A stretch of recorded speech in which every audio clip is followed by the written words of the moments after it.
ولا قوة إلا بالله العلي العظيم. أعوذ بالله من الشيطان الرجيم. بسم الله الرحمن الرحيم. الحمد لله رب العالمين، والصلاة والسلام على أشرف الأنبياء والمرسلين، حبيب إله العالمين سيدنا ومولانا أبي القاسم محمد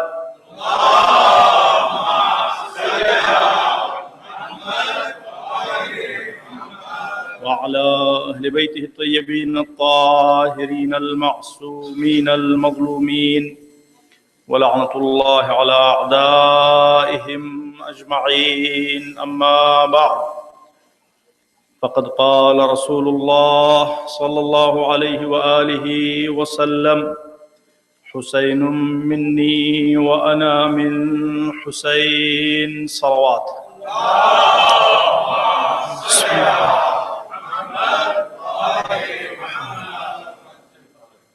ماشاءاللہ یاسر سلموں نے بہت اچھی اسپیچ دی، اور جو مقصد تھا وہ مقصد الحمدللہ حاصل ہوا کہ اس بچے کے اندر یہ ہمت پیدا ہوئی کہ اتنے بڑے مجمع کے سامنے آ کے یہ بولا بغیر کسی جھجک کے، اور بہت ہی خوش اسلوبی کے ساتھ جو میٹر تھا اس کو ڈیلیور کیا. یاسر سلمہ اور دوسرے تمام بچوں کی سلامتی کے لیے بآواز بلند صلوات.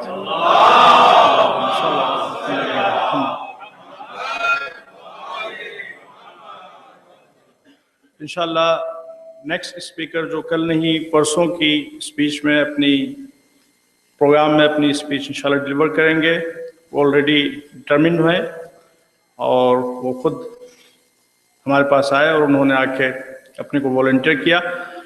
15 شعبان المعظم جو ایک اہم پروگرام آنے والا ہے، اس کے لیے ہمیں ایک والنٹیئر کی ضرورت ہے. آپ لوگوں میں سے جو چھوٹے بچے ہیں، ان میں سے کون خود کو والنٹیئر کرتا ہے؟ 15 شعبان.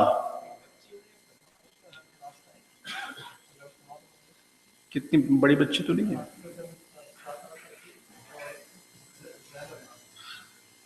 کوئی بات نہیں، تو اگر وہ ریڈی ہیں، وہ چاہتی ہیں، اچھا ٹھیک ہے انشاءاللہ، تو کوئی بات نہیں. پر محمد و آل محمد صلوات.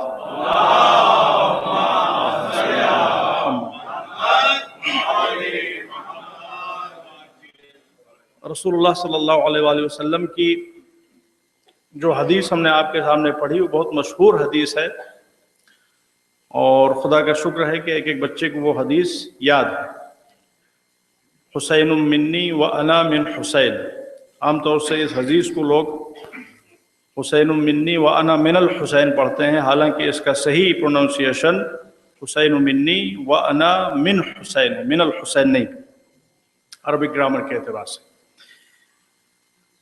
تو یہ حدیث بہت مشہور ہے، اور خدا کا شکر ہے بے حد مشہور ہے، اور اس کو مشہور ہونا بھی چاہیے، اس لیے کہ حقیقت میں اس ایک چھوٹے سے سینٹنس میں رسول اللہ صلی اللہ علیہ وآلہ وسلم نے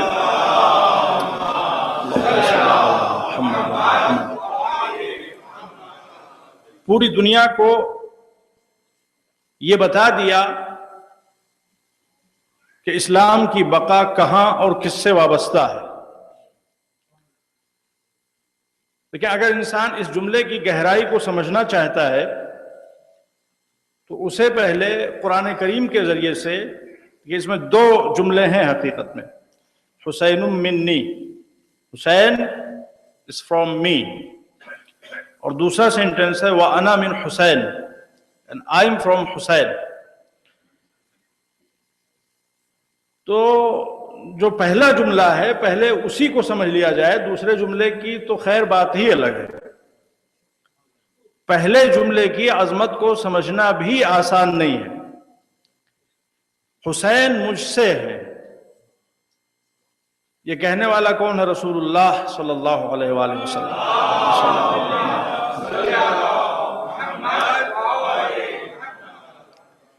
کہ قرآن میں بھی اللہ نے اس پیٹرن میں گفتگو کی ہے.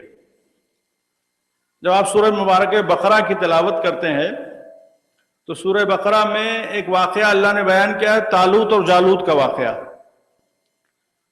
بنی اسرائیل کے لوگ بری طرح سے پریشان تھے۔ ایک بادشاہ تھا جس کا نام جالوت تھا، ٹائرن، ڈکٹیٹر، اور بالکل بے لگام۔ وہ ہر طرح کا ظلم و ستم ڈھا رہا تھا، بنی اسرائیل کو کوئی سولوشن نظر نہیں آ رہا تھا۔ تو وہ اس دور کے نبی حضرت سموئیل کے پاس آئے اور آنے کے بعد کہا، یا نبی اللہ، آپ ہمارے لیے کوئی لیڈر مقرر کر دیجئے تاکہ اس کی قیادت میں ہم جالوت کے شر کو دفع کر سکیں۔ تو انہوں نے انسسٹ کیا تھا، اصرار کیا تھا، ریکویسٹ کی تھی نبی خدا سے کہ آپ لیڈر مقرر کر دیجئے۔ لیکن کچھ دنوں کے بعد جب وہ آئے تو نبی نے ان سے جو بات کہی وہ یہ، ان اللہ قد بعث لکم طالوت ملکا، اللہ نے تمہارے لیے طالوت کو تمہارا لیڈر بنایا ہے۔ اچھا، بنی اسرائیل نے بھی پلٹ کے نہیں کہا ہم نے تو آپ سے ریکویسٹ کی تھی، آپ لیڈر مقرر کیجئے۔ آپ نے خود لیڈر مقرر کرنے کے بعد میں ہم کو یہ خبر سنا دی کہ اللہ نے لیڈر مقرر کیا ہے۔ بنی اسرائیل کا یہ اعتراض نہ کرنا اس بات کی واضح نشانی ہے کہ بنی اسرائیل اپنی تمام تر جہالتوں کے باوجود بھی یہ بات سمجھتے تھے کہ اگر نبی کے پاس آئیں گے، نبی کا جانشین، نبی کا نمائندہ وہی ہوتا ہے جسے نبی خود نہیں بلکہ اللہ مقرر کرتا ہے۔ تو اللہ نے ان کو مقرر کر دیا حضرت طالوت کو۔ تو اس میں انہوں نے چمی گوئیاں کی، خیر وہ پوری تفصیل میں جانے کا وقت نہیں ہے، لیکن آخر میں بہرحال حضرت طالوت کی قیادت میں لشکر چلا۔ پورا واقعہ سورہ بقرہ میں موجود ہے تفصیل کے ساتھ۔ تو اب جو لشکر چلا تو ظاہر سی بات ہے کہ جب حق پہ ایک گروپ ڈٹرمنڈ ہوتا ہے چلنے کے لیے، تو یوں تو ہر انسان کہنے کے لیے تیار ہے کہ ہم بھی آپ کے ساتھ ہیں، ہم بھی آپ کے ساتھ ہیں، ہم بھی آپ کے ساتھ ہیں، ہم بھی جنت کے راستے پہ چل رہے ہیں، ہم بھی حق کے راستے پہ چل رہے ہیں، ہم بھی سچائی کے راستے پہ چل رہے ہیں۔ مگر اللہ کے ہاں دعوے کافی نہیں ہوتے، وہی دعویٰ اللہ کو پسند ہوتا ہے جو دلیل کے ساتھ ہو۔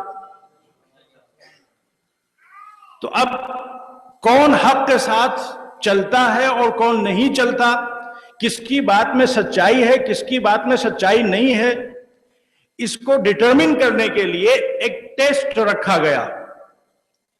قرآن میں آیت موجود ہے اور اللہ نے مختلف موقعوں پہ قرآن میں کہا ہے کہ حسب الناس ان یترکوا ان یقولوا آمنا وهم لا یفتنون، کیا تم یہ گمان کرتے ہو، تم نے یہ سوچ بھی کیسے لیا کہ تم کہو کہ تم اللہ پہ ایمان رکھتے ہو؟ یہ کوئی معمولی بات نہیں ہے، اللہ پہ ایمان رکھتے ہو۔ اللہ تمام تر عظمتیں، جلالتیں، کمالات، فضائل اور حقائق، کوئی خیر ایسا نہیں کہ جو ادھر سے نہ آتا ہو، کوئی کمال ایسا نہیں ہے جو ادھر سے نہ آتا ہو۔ تمام کمالات، تمام حقیقتوں، تمام عظمتوں اور جلالتوں کا مرکز خدا، تم اس پر ایمان رکھتے ہو، تم یہ بات کہو، اتنا بڑا دعویٰ کرو اور تم کو یوں ہی چھوڑ دیا جائے بغیر ٹیسٹ کے، بغیر ایگزام کے، بغیر امتحان کے، یہ پوسیبل نہیں۔ تو اب ان لوگوں کا بھی ایک ٹیسٹ رکھا گیا اور ان کا ٹیسٹ یہ تھا کہ نبی خدا نے پہلے یہ اعلان کر دیا، ان اللہ مبتلیکم بالنہر، ان قریب اللہ تم کو ایک نہر کے ذریعے سے آزمائے گا۔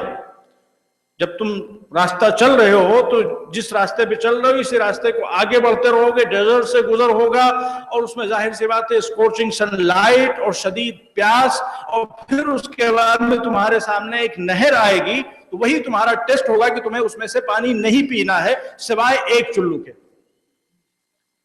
اگر پینا چاہو تو اب قرآن یہ کہتا ہے فَشَرِبُوا مِنْهُ، تقریباً سب نے پانی پی لیا، بس بہت تھوڑے سے بچے، ہزاروں کا لشکر تھا، موجیں مارتا ہوا لشکر، اور ان میں سے سب نے پانی پی لیا، بہت تھوڑے سے بچے، بظاہر 313۔ اور اس کے بعد میں جب یہ واقعہ پیش آیا تو نبی خدا نے اس ضمن میں فرمایا تھا فَمَن شَرِبَ مِنْهُ فَلَيْسَ مِنِّي، وَمَن لَمْ يَطْعَمْهُ فَإِنَّهُ مِنِّي. دیکھو تم میں سے جس نے پانی پی لیا وہ مجھ سے نہیں ہے، اور جس نے پانی نہیں پیا بس وہ مجھ سے ہے. یعنی جو ٹیسٹ میں فیل ہو گیا وہ مجھ سے نہیں ہے. میں نبی ہوں، میں کامیاب لوگوں کا نبی ہوں، کامیاب دین کا نبی ہوں. جو فیل ہونے والے ہوں میں ان کا نبی نہیں ہوں. جو پاس ہونے والے ہیں وہ مجھ سے ہیں، جو فیل ہونے والے ہیں وہ مجھ سے نہیں ہو سکتے.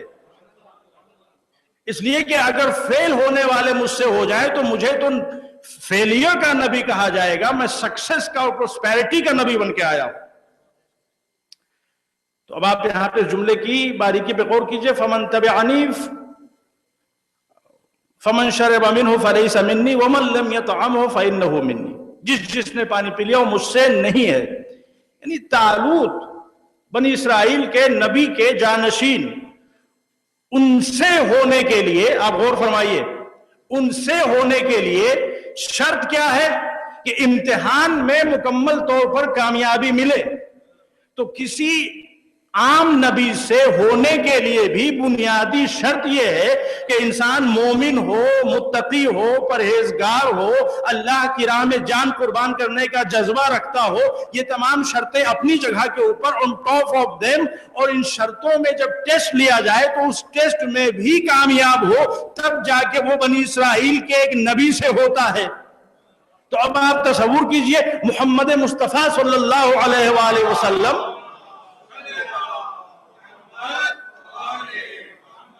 نبیوں کا نبی، رسولوں کا رسول، دین و دنیا کا بادشاہ، اس سے ہونے کے لیے کتنی شرطوں کی ضرورت ہوگی.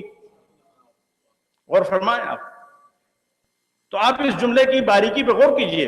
حسین منی، حسین مجھ سے ہے. پوری کائنات میں کوئی ایسا نہیں جس کے بارے میں رسول اللہ صلی اللہ علیہ وآلہ وسلم نے اس پیٹرن میں گفتگو کی ہو. ہو سکتا ہے آپ کے ذہنوں میں یہ بات آئے کہ جناب سلمان فارسی کے بارے میں حضور نے کیا فرمایا؟ سلمان منا اہل البیت.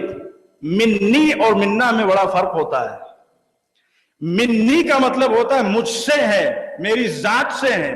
منا اہل البیت، ہم اہل بیت میں سے ہیں. اور کس کے لیے لفظ استعمال کیا رسول اللہ صلی اللہ علیہ وآلہ وسلم نے؟ سلمان کے لیے. سلمان کون ہے؟ ایمان کے آخری درجے پہ، یعنی اس امت میں غیر معصومین علیہ السلام کی فہرست اگر مرتب کی جائے، دینداروں کی فہرست مرتب کی جائے، متقی اور پرہیزگاروں کی فہرست مرتب کی جائے، تو اس دینداروں کی فہرست میں جو سب سے اوپر ہوگا اس کا نام سلمان ہے. اور جب انسان سلمان کے لیول پہ پہنچتا ہے تب نبی فرماتے ہیں کہ ہم اہل بیت سے ہیں. اور فرما رہے ہیں آپ. تو جب اہل بیت سے ہونے کے لیے سلمان بننے کی شرط ہے تو پھر خود محمد مصطفیٰ سے ہونے کے لیے کیا بننے کی شرط؟ خود محمد مصطفیٰ سے ہونے کے لیے علی بننا ہوگا، حسن بننا ہوگا، حسین بننا ہوگا، فاطمہ الزہرا بننا ہوگا.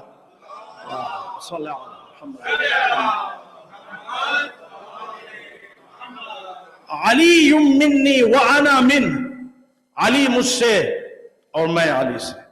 فاطمہ بضعۃ منی، فاطمہ مجھ سے میں فاطمہ سے.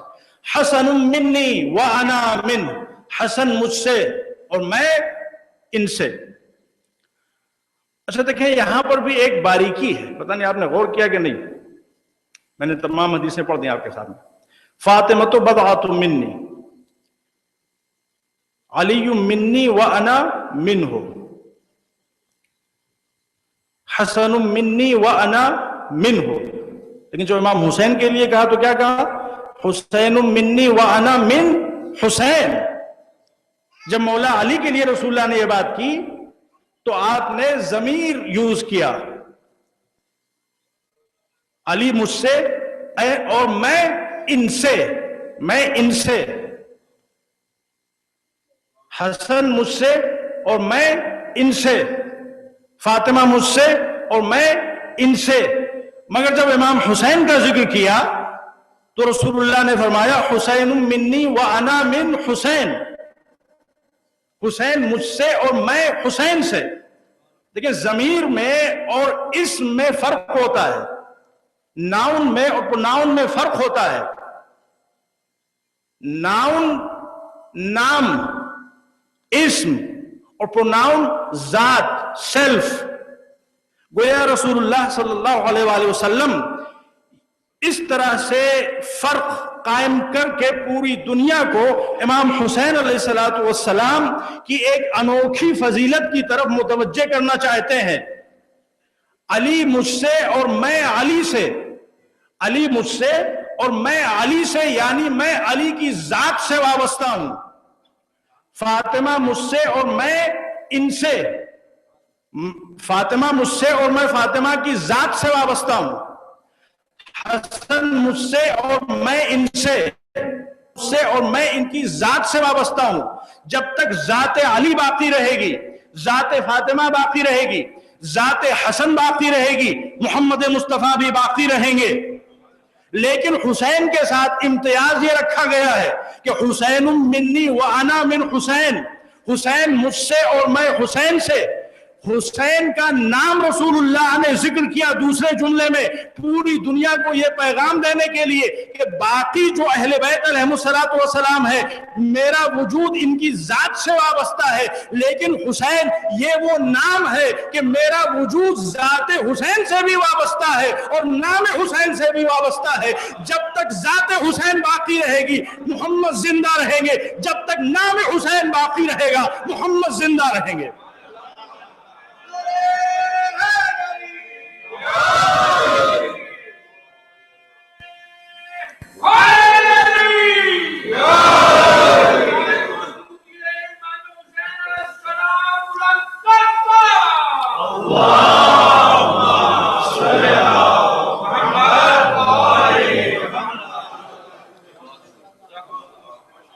اب دیکھیں جو اس حدیث شریف کا پہلا جملہ ہے حسین منی، پوری امت میں کوئی اس قابل بھی نہیں ہے کہ اس کیٹیگری میں بھی داخل ہو سکے۔ تو جو دوسرا جملہ ہے وَأَنَا مِنْ حسین، اور میں حسین سے ہوں، اس کی عظمت و جلالت کو میں سمجھتا ہوں کہ کوئی حقیقت میں سمجھ بھی نہیں سکتا۔ ایک سلوات پڑھ دیں بآواز بلند محمد۔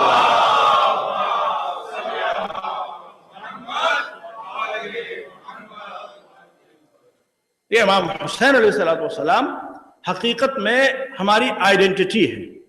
اگر آج دنیا میں ہم سب کو پہچانا جاتا ہے تو امام حسین علیہ السلام کے نام سے پہچانا جاتا ہے۔ اسلام اگر بچا ہے تو یہ نام حسین سے بچا ہے۔ میں ذات حسین کی بات نہیں کر رہا ہوں، نام حسین، ہماری آئیڈینٹی نام حسین، اسلام کا تعارف نام حسین، محمد مصطفیٰ کی بقا نام حسین، اذان اقامت پورے دین کا وجود نام حسین، یہ سب نام حسین کی فضیلتیں ہیں۔ جب نام حسین کے کرشمے یہ ہے تو ذات حسین کے کرشمے کیا ہوں گے؟ رسول اللہ صلی اللہ علیہ وآلہ وسلم کے ارشادات،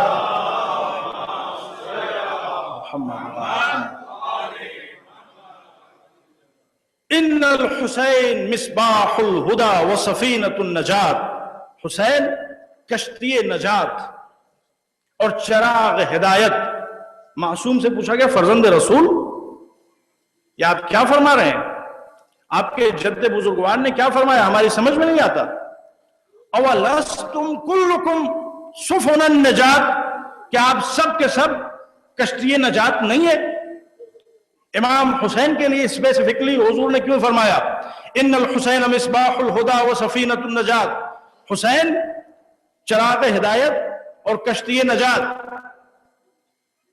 تو امام نے فرمایا اس میں کوئی شک و شبہ نہیں کہ ہم سب کے سب چراغ ہدایت بھی ہیں اور کشتی نجات بھی ہیں، ہم سب کے سب نجات کی کشتی ہیں، لیکن وَلَكِنْ سَفِينَةُ جَدِّنَا الْحُسَيْن أَسْرَعُ وَأَوْسَعُ، لیکن ہمارے جد بزرگوار حسین مظلوم کی کشتی فاسٹر بھی ہے اور مور اسپیشس بھی ہے۔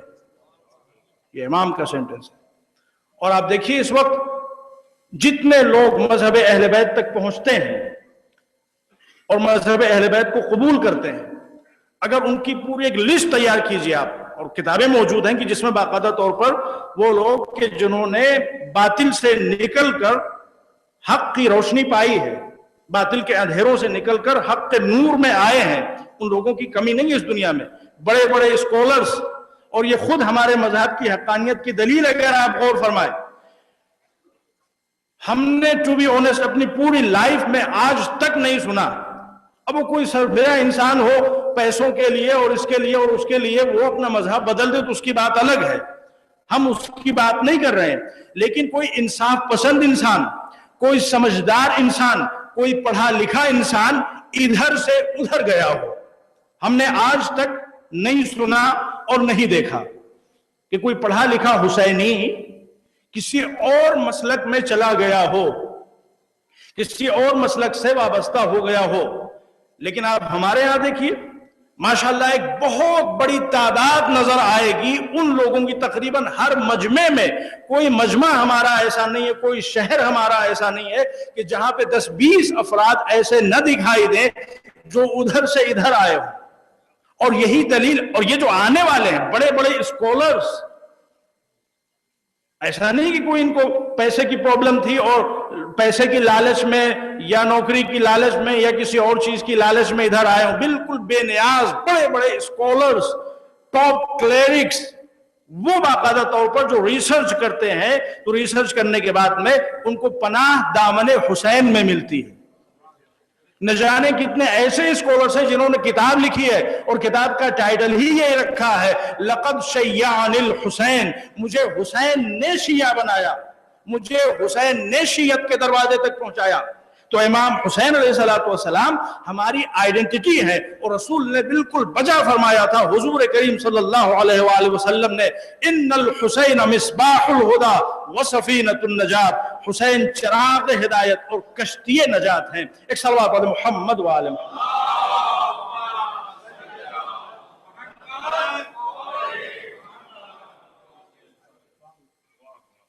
اچھا دیکھیں یہ جو جملہ ہے، جتنے بھی سینٹنسز رسول آل رسول کے ہوتے ہیں سب میں وزڈم ہوتی ہے، ہر لفظ میں وزڈم ہوتی ہے۔ مصباح کا مطلب ہوتا ہے چراغ،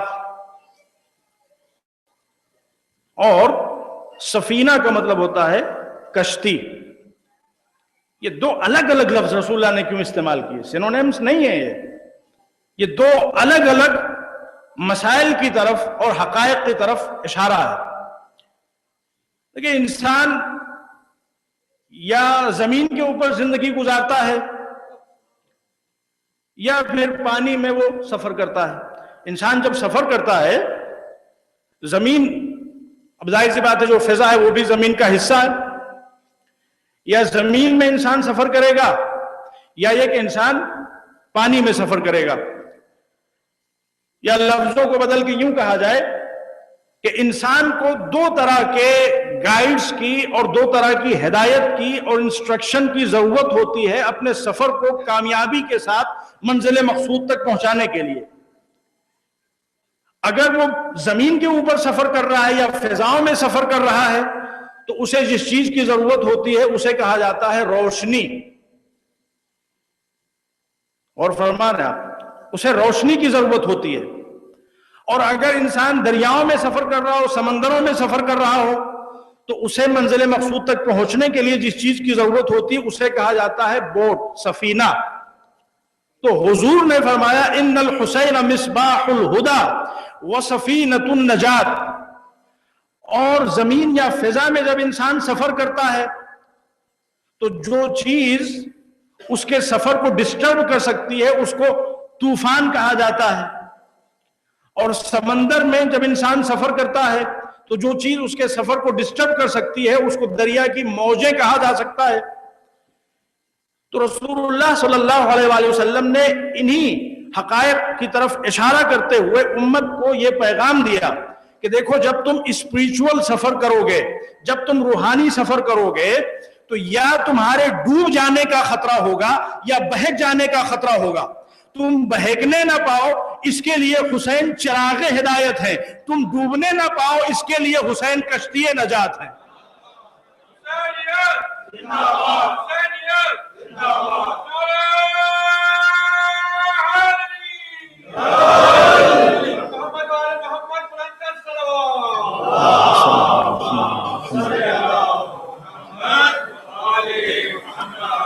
دیکھیں ایک بہت خوبصورت جملہ میں امام حسین علیہ السلام کا عرض کر دوں، اس کے بعد میں باقی باتیں فضائل کی آگے انشاءاللہ۔ یہ بہت پریکٹیکل جملہ امام حسین علیہ السلام کا ہے اور ہم سب کے لیے اپلیکیبل ہے۔ ایک شخص، ایک جوان، خاص طور پر جو ہمارے جوان بھائی ہیں وہ سنیں، ایک جوان امام کی خدمت میں آتا اور آنے کے بعد کہتا ہے فرزند رسول ایسا نہیں ہے کہ اس نے کہا کہ میں گنہگار ہوں، لیکن ایسا نہیں ہے کہ میں اپنے اس ایٹیٹیوڈ پر خوش ہوں۔ یہ بہت اچھی چیز ہے اگر کسی کے اندر یہ خوبی پائی جاتی ہو، لیکن آفٹر آل ہم سب کے سب انسان ہیں، ہیومن بینگ ہیں، ہم سے خطا ہو سکتی ہے، لغزش ہو سکتی ہے، خواہشات نفس کا غلبہ ہو سکتا ہے۔ گناہ کرنے کے بعد کیا سچویشن ہے، یہ بہت امپورٹنٹ چیز ہے۔ گناہ کرتے وقت انسان کی کیا سچویشن ہے وہ تو تقریباً سملر ہوتی ہے، خواہشات نفس کا دباؤ۔ انسان چوری بھی کرتا ہے تو خواہشات نفس کے لیے، کوئی بھی گناہ کرتا ہے تو اس میں خواہشات نفس کا کہیں نہ کہیں سے انوالومنٹ ہوتا ہے۔ لیکن جو چیز ہماری اسپریچوالٹی کو، ہماری ریلیجیسٹی کو، ہماری آخرت کو حقیقت میں ڈٹرمن کرتی ہے، وہ گناہ کے بعد کی سچویشن ہے۔ گناہ کے بعد ہاؤ ڈو یو فیل، یہ امپورٹنٹ ہے۔ اب یہاں پہ انسان دو کیٹیگری میں آ جاتے ہیں۔ سینرز، گناہ کرنے والوں کی دو کیٹیگری بن جاتی ہے۔ کچھ خطا کار وہ ہوتے ہیں، گنہگار وہ ہوتے ہیں، سینرز وہ ہوتے ہیں کہ جنہیں گناہ کرنے کے بعد شرمندگی ہوتی ہے، پشیمانی ہوتی ہے، اپنے آپ سے نفرت ہوتی ہے۔ اور کچھ گنہگار ایسے ہوتے ہیں کہ جو گناہ کرنے کے بعد they feel proud کہ انہوں نے وہ کام کر لیا اور اس میں وہ کامیاب ہو گئے۔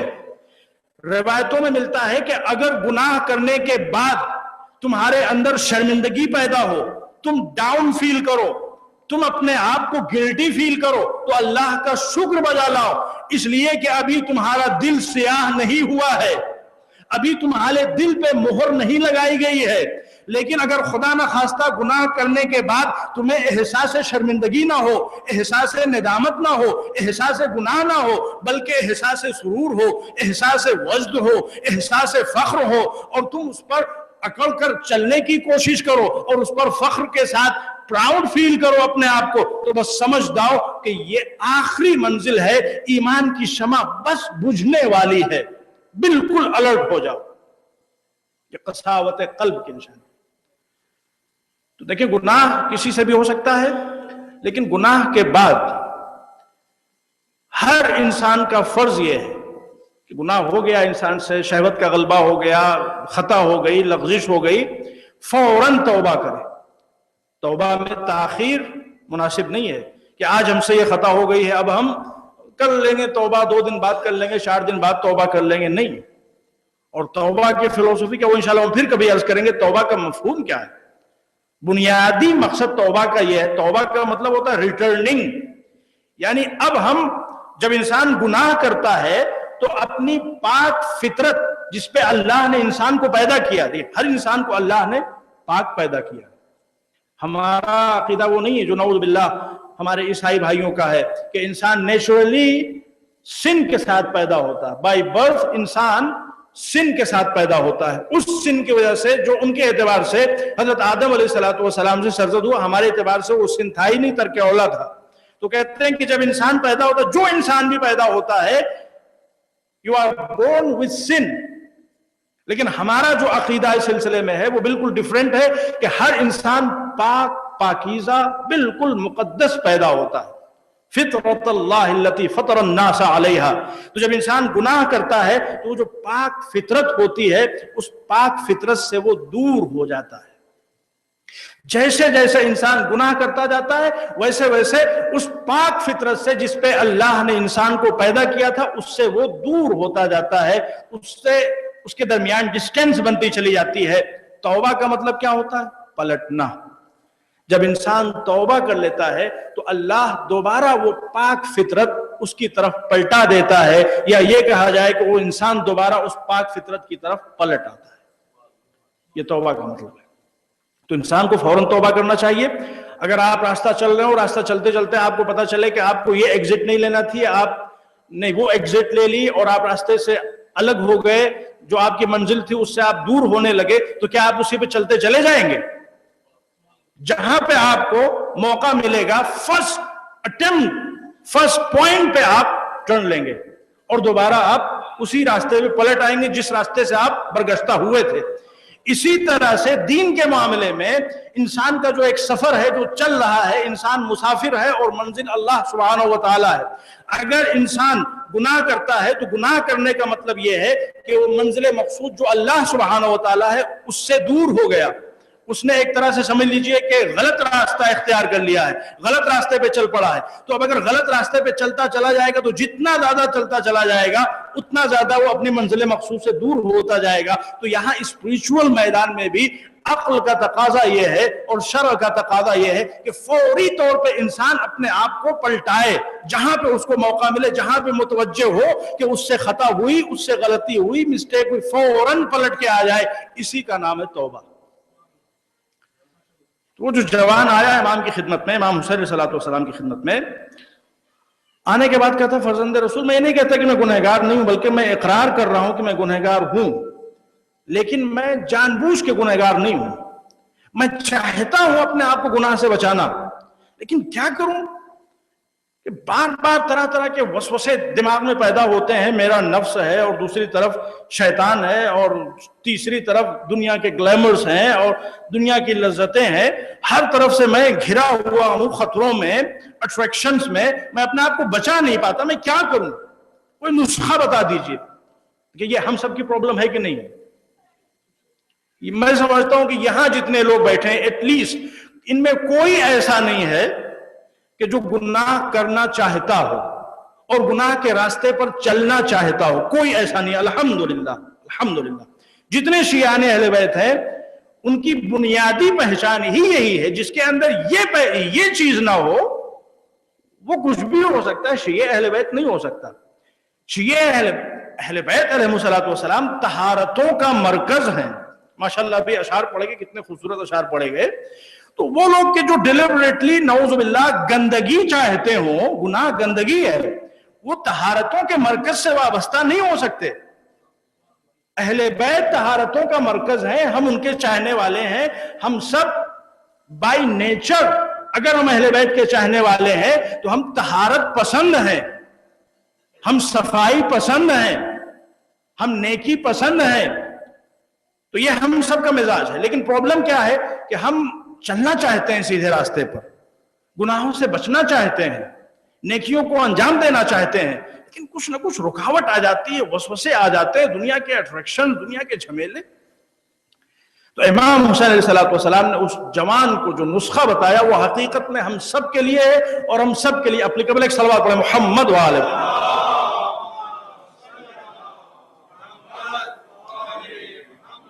امام نے فرمایا کہ اگر ایسی بات ہے کہ تو اتنا زیادہ پریشان ہے، گناہ سے بچنا چاہتا ہے مگر نہیں بچ پاتا، نو پرابلم، میں تجھے فل اجازت دیتا ہوں، جتنا دل چاہے اتنا گناہ۔ وہ تو ایک مرتبہ حیران ہے، یہ کیا کہہ رہے ہیں؟ اگر میں بھی آپ لوگوں سے یہ بات کہہ دوں کہ جتنا دل چاہے اتنا گناہ کیجئے تو آپ کیا سوچیں گے؟ یہ کیا کہہ رہے ہیں؟ تو امام نے کہا کہ تیرا جتنا دل چاہتا اتنا گناہ کر، میں تجھے گناہ کرنے سے نہیں روکتا، but there are 5 conditions. You meet all these 5 conditions, then you are free to sin as much as you desire. کہا کہ وہ کیا ہے؟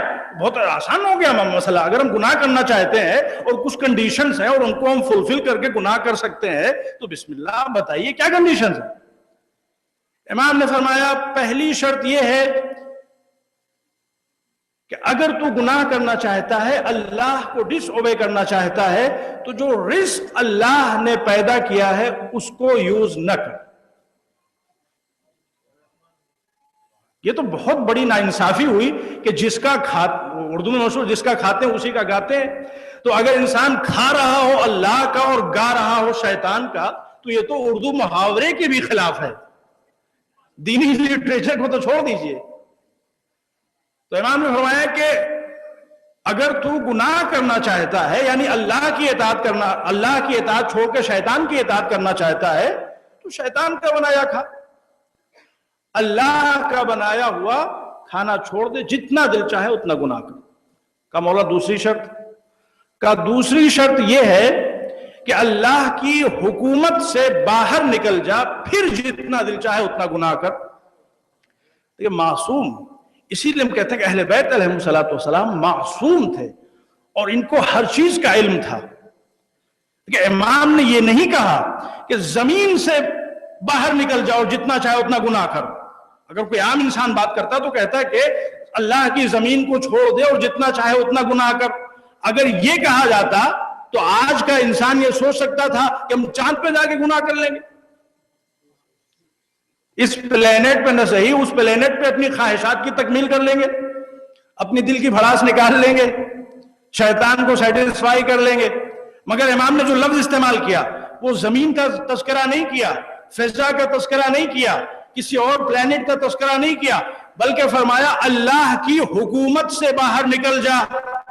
اب اللہ کی حکومت کہاں کہاں ہے یہ سوال بیجا ہے۔ سوال یہ ہونا چاہیے کہ اللہ کی حکومت کہاں نہیں ہے۔ لہو ملک السماوات والارض وللہ ما فی السماوات وما فی الارض، زمین و آسمان جو کچھ سوچا جا سکتا ہے سب اللہ کا ہے، سب پر اللہ کی حکومت ہے، سب کچھ اللہ کے قبضے میں ہے، سب کچھ اللہ کے کنٹرول میں ہے۔ کہ مولا تیسری شرط بتا دیجئے۔ کہ تیسری شرط گناہ کے لیے کوئی ایسی جگہ تلاش کر لے جہاں تجھے پوری دنیا دیکھ سکے مگر اللہ نہ دیکھ سکے۔ کوئی ایسی جگہ تلاش کر لے جہاں اللہ نہ دیکھ سکے، پوری دنیا دیکھ سکے نہ دیکھ سکے، it doesn't matter، کوئی ایسی جگہ ڈھونڈ لے جہاں اللہ نہ دیکھ سکے۔ چوتھی شرط، اگر تو گناہ کی زندگی گزارنا چاہتا ہے جتنا دل چاہے اتنا گناہ کر، مگر تو مجھے یہ ضمانت دے دے کہ جب ملک الموت آئے گا، فرشتے موت آئے گا تجھے لے جانے کے لیے، تو ان کے پنجے سے اپنے آپ کو بچا سکے گا، تو انکار کر سکے گا کہ مجھے نہیں جانا ہے، میں تو اسی زندگی کی دنیا کو پسند کرتا ہوں، میرا گٹار چھوٹ رہا ہے، میرا بنگلہ چھوٹ رہا ہے، اور میری گرل فرینڈ چھوٹ رہی ہے، اور میرا یہ چھوٹ رہا ہے اور وہ چھوٹ رہا ہے، پب چھوٹ رہا ہے، کلب چھوٹ رہا ہے، ڈیٹنگ، ڈانسنگ، ڈرنکنگ سب کچھ چھوٹ رہا ہے، میں جانا نہیں چاہتا۔ اگر تو ملک الموت کو اوائڈ کر سکے اور جب ملک الموت لینے کے لیے آئے تو انکار کر سکے، anyway it doesn't matter، تو جتنا دل چاہے اتنا گناہ۔ اور پانچویں شرط یہ ہے کہ جب تم مر جائے گا اور مرنے کے بعد تجھے جہنم کے فرشتے جہنم میں لے جا رہے ہوں گے ڈالنے کے لیے، اس وقت تو ان کے ہاتھ کو پکڑ لے کہ کہاں لے جا رہے ہو مجھے جہنم میں ڈالنے کے لیے، میں تو جہنم میں جانے والا نہیں ہوں۔ اگر تو ان 5 کنڈیشنز کو پورا کر سکتا ہے تو میں تجھے گناہ کی پوری اجازت دیتا ہوں۔ ایک صلوات پڑھ دیں محمد و آل محمد۔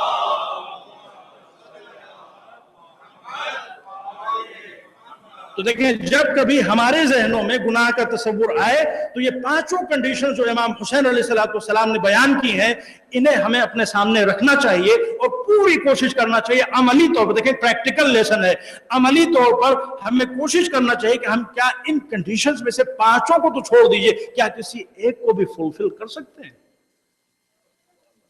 اگر کسی ایک کو بھی ہم فلفل کر سکیں تو بسم اللہ، گناہ کی اجازت۔ یہ امام حسین علیہ السلام اور یہ وزڈم کہ آپ نے اس کو ڈانٹا نہیں۔ اگر ایک جوان آیا اور آنے کے بعد میں کہا کہ میں گناہ کرتا ہوں تو امام نے نہیں کہا کہ بھاگ جا بھاگ جا بھاگ جا، جیسا کہ آج کے مولدوں کا طریقہ کار ہے اور آج کے نصیحت کرنے والوں کا طریقہ کار ہے کہ فوراً ہی ناک بھون چڑھانا شروع، ارے گناہ کرتا ہے ہمارے پاس آیا ہے، یہاں کیا کر رہا ہے، بھاگ جائے یہاں سے۔ امام حسین علیہ السلام نہیں، گناہ کر بیٹھو، نو پرابلم، گناہ کرنا چاہتے ہو ہم تم کو بتاتے ہیں کس طرح سے گناہ سے بچو۔ یہ امام حسین علیہ السلام کی زندگی کا ایک چھوٹا سا واقعہ میں نے آپ کے سامنے عرض کیا۔ ایک صلوات پر محمد و آل۔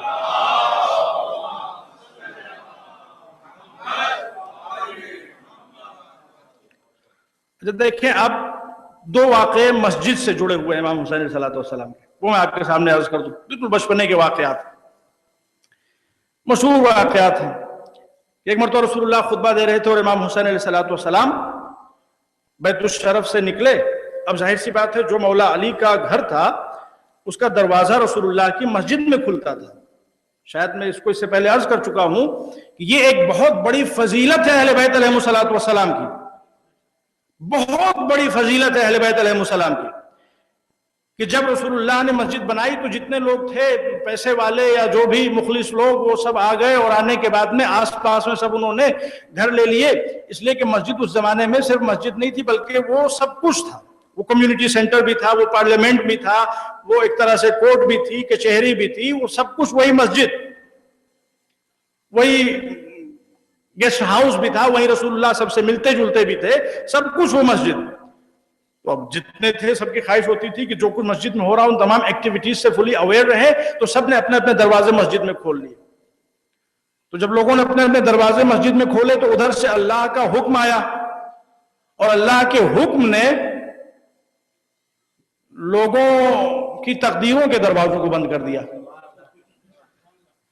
اور ارشاد یہ ہوا کہ میرے نبی جتنے دروازے کھلے ہوئے سارا دروازہ بند, الا بابا علی, صرف علی کا دروازہ کھلا رہے گا. اللہم صلی علی محمد.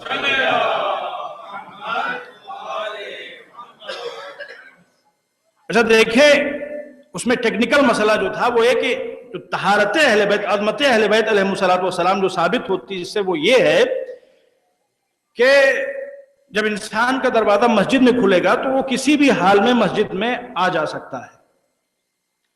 تو اب ہوا کیا کہ جتنے دروازے کھلے ہوئے تھے ان دروازوں میں ان گھروں میں جتنے رہنے والے تھے وہ کوئی بھی ایسے نہیں تھے جو مسجد میں اور خاص طور سے مسجد النبی میں آنے کی اور ہر وقت آنے کی, ہر حال میں آنے کی کنڈیشنز کو فلفل کر سکیں. اس لیے کہ سب عام انسان تھے. عام انسان کبھی پاک ہوتا ہے کبھی نجس ہوتا ہے. اس دروازے کو اللہ نے کھلا رکھا جس میں جتنے تھے سب آئے تطہیر کے مصداق تھے کہ ان کے یہاں ہمیشہ ایک ہی کنڈیشن ہوتی ہے, طہارت ہی طہارت ہوتی ہے, اس کے علاوہ کسی اور چیز کا تصور ہی نہیں.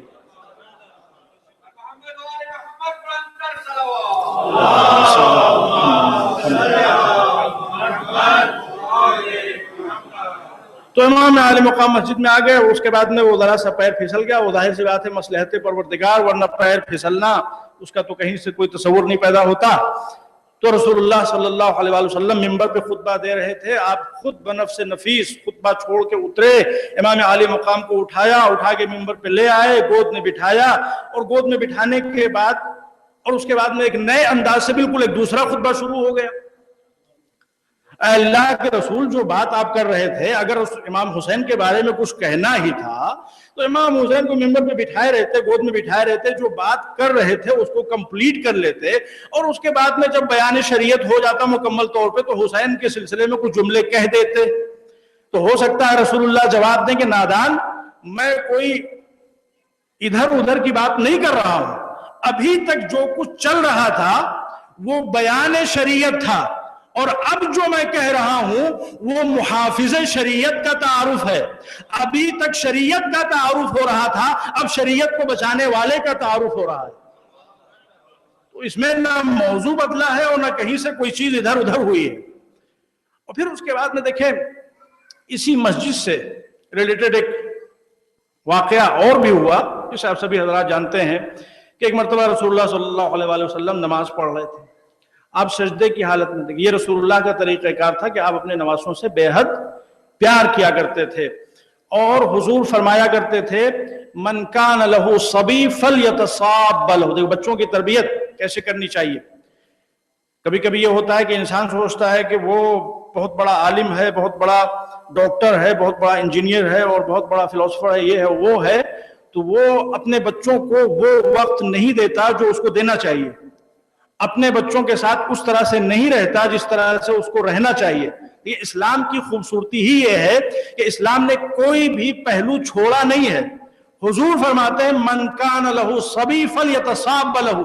آپ باہر کچھ بھی ہو, کتنے ہی بڑے بڑے تمغے آپ کے نام کے ساتھ لگے ہوئے ہوں, ٹائٹلز آپ کے نام کے ساتھ جڑے ہوئے ہوں, لیکن جب آپ گھر میں آئیں تو اس بچے کے لیے آپ کچھ نہیں ہیں, آپ صرف ایک باپ ہیں, اور اپنی بیوی کے لیے کچھ نہیں ہے سوائے ایک شوہر کے. تو جو کچھ باہر جو آپ کی وہ ہے اس کو بھول جائیے گھر میں. جی تو حضور نے من کان لہ صبی فلیتصاب لہ، اگر کسی کو اللہ نے نعمت اولاد سے سرفراز کیا، گھر میں بچے ہیں، تو جب گھر میں آؤ تو بچوں کے ساتھ بچوں کی طرح سے رہو.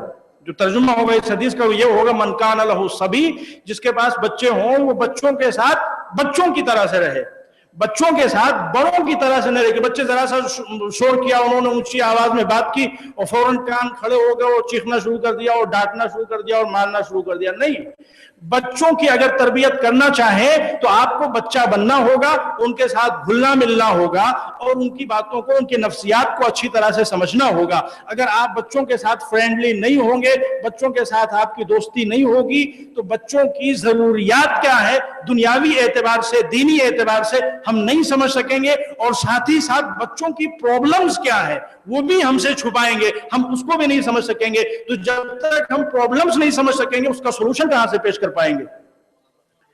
تو یہ حضور کا ارشاد ہے. اور تاریخ میں ملتا ہے کہ رسول اللہ برابر اپنے نواسوں کے لیے ناقہ بنا کرتے تھے. وہ تمام باتیں تاریخ میں امام حسن اور امام حسن علیہ السلام کے.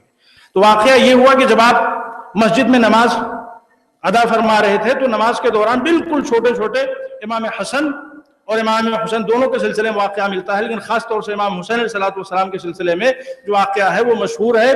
تو امام عالی مقام آئے اور آنے کے بعد میں پشت رسالت پہ سوار ہوئے. اب جو پشت رسالت پہ سوار ہوئے تو تاریخ میں ملتا ہے کہ رسول اللہ نے سجدے کو طول دینا شروع کیا.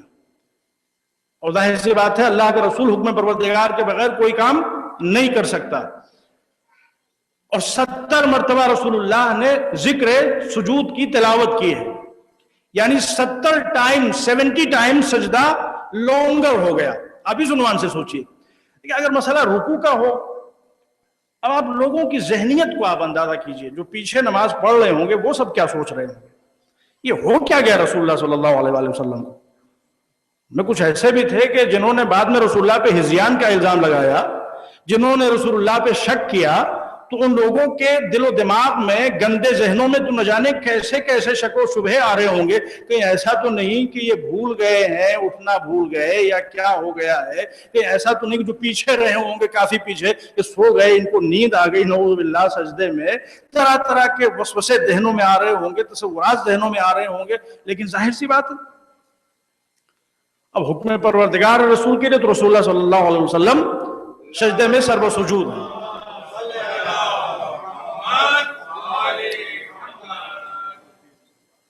اگر رکوع کا مسئلہ ہوتا تو بات سمجھ میں آ سکتی تھی کہ کچھ لوگ آ گئے، کسی نے یا اللہ کہہ دیا. البتہ اس میں بھی قانون شریعت یہ ہے کہ رکوع میں بھی اگر لوگ یا اللہ کہیں تو یا اللہ اگر ایک آدمی نے کہا ہے یا دو آدمیوں نے کہا ہے تو امام جماعت کے لیے جو ہے قانون وہ یہ ہے کہ وہ جو اس نے ذکر رکوع پڑھا ہے اس کو ایک مرتبہ اور پڑھ سکتا ہے. مثلا اگر سبحان ربی العظیم و بحمد اللہم صلی علی محمد و آل محمد کہا اور کسی نے اور آ کے یا اللہ کہا، تو جب کسی نے آ کے یا اللہ کہہ دیا تو ہم اسی ذکر کو ایک مرتبہ اور ریپیٹ کریں گے. اگر وہ شامل ہو گیا تو شامل ہو گیا، اور اگر وہ آ گیا ہے مسجد میں اور مسجد میں آتے ہی اس کو ابھی وضو بھی کرنا ہے اور واش روم بھی جانا اور آ کے وہیں سے یا اللہ کہہ دے رہا ہے کہ جماعت رکی رہے، ہم وضو کر لیں اور واش روم سے فارغ ہو جائیں اور تب تک ہم پھر آ کے شامل ہو جائیں، تو یہ نہیں ہے. اتنی دیر تک جماعت نہیں رکی رہے گی، اس لیے کہ مسئلہ پھر دوسروں کا ہے. آپ کے لیے دوسروں کو ڈیلے نہیں کیا جائے گا، دوسروں کو لیٹ نہیں کیا جائے گا. تو قانون شریعت یہ ہے رکوع کے سلسلے میں اگر کوئی رکوع میں جوائن کرنا چاہے تو رکوع کا مسئلہ ہے. سجدے کا مسئلہ تھا، لوگ سوچ رہے ہیں اس میں سجدے میں کیا ہو گیا. اب جیسے بھی تصورات ذہن میں آ رہے ہوں، لوگوں کے سامنے دو ہی آپشن تھے. دیکھیے آخری بات ہے، لوگوں کے سامنے بس دو آپشن تھے، یا یہ کہ سجدے سے سر اٹھا لیں یا یہ کہ سجدے میں سر جھکائے رکھیں. اگر سجدے سے سر اٹھا لیں تو سنت بھی گئی اور جماعت بھی گئی، اور اگر سجدے میں سر جھکائے رکھیں، حسین پشت نبی پر ہو اور حسین کے احترام میں سجدے میں سر جھکائے رکھیں تو سنت بھی برقرار ہے اور جماعت بھی برقرار ہے. اور یہی سنت اور جماعت کا صحیح مفہوم ہے. جو حسین کے ساتھ ہے وہ سنت کے ساتھ بھی ہے، جماعت کے ساتھ بھی ہے. حسین کا ساتھ چھوٹا، سنت بھی گئی، جماعت بھی گئی. ایک صلوات پڑھ محمد و آل محمد.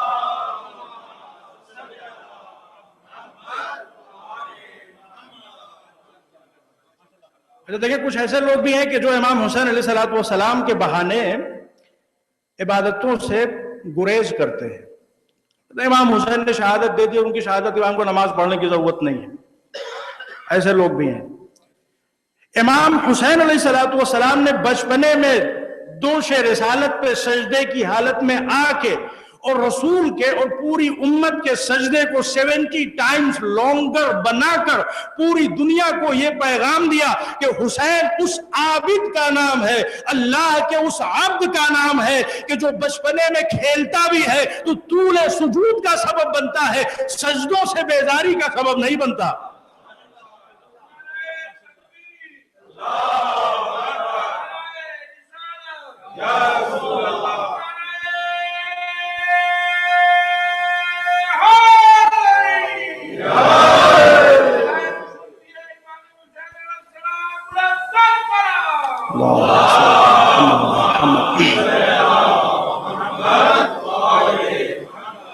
آئیے ان الفاظ کے ساتھ خداوند متعال کی بارگاہ میں دعا کرتے ہیں. پروردگار تجھے واسطہ محمد و آل محمد علیہ السلام کا، خصوصاً امام حسین علیہ السلام کا جن کی شب میلاد ہے اور شب ولادت ہے، تمام مومنین مومنات بچے نوجوان جو اس بزم میں تشریف لائے ہیں سب کو سچا حسینی بننے کا شرف عطا فرما.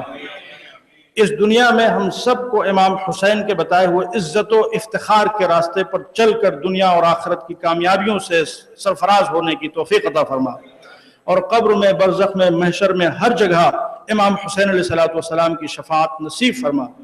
جب تک ہم زندہ رہیں یا حسین کہتے رہیں، اس دنیا سے جائیں تو ہماری زبان پہ جو آخری الفاظ ہوں وہ یا حسین ہوں. خدا تجھے واسطہ محمد و آل محمد علیہ السلام کا موت سے پہلے ہم سب کو سچا حسینی بننے کی اور ظاہر حسینی بننے کی توفیق اور سعادت نصیب فرما. خدا تجھے واسطہ ہے امام حسین علیہ السلام کا، اس حسین کا جس کے گہوارے سے مس کر دینے کے نتیجے میں فطرس کو بالوں پر مل گئے. یہ مومنین مومنات بچے نوجوان جو اس بزم حسینی میں تشریف فرما ہے، ان میں سے کسی کو خالی ہاتھ نہ پلٹا. تمام مومنین مومنات جو حاجت، جو ضرورت، جو احتیاج لے کے تیری بارگاہ میں آئے ہوں، اس بارگاہ حسینی میں تشریف لائے ہوں، ان کی اس حاجت کی بحق الحسین تکمیل فرما. خدا تجھے واسطہ محمد و آل محمد کا ہم میں جو بیمار ہوں، بیمار کربلا کے واسطے ان سب کو شفائے کامل و عاجل عطا فرما. جو مقروض ہوں ان کا قرضہ ادا فرما، جو پریشان ان کی پریشانیوں کو دور فرما، جو مشتاق حج و زیارت انہیں حج و زیارت کا شرف عطا فرما. وارث حسین، وارث کربلا امام مہدی کے ظہور میں تعجیل فرما. دنیا کے حالات روز بروز بد سے بدتر ہوتے جا رہے ہیں. خدایا پوری دنیا کی اصلاح کے لیے، پوری دنیا کے مظلومین کی نصرت و امداد کے لیے، پوری دنیا کے ظالمین کے قلع و قمع کے لیے وارث ذوالفقار، وارث حیدر کرار، وارث حسین امام مہدی کے ظہور میں تعجیل فرما، اور ہم سب کو ان کے بہترین اعوان و انصار میں شمار فرما. بر محمد و آل محمد صلوات.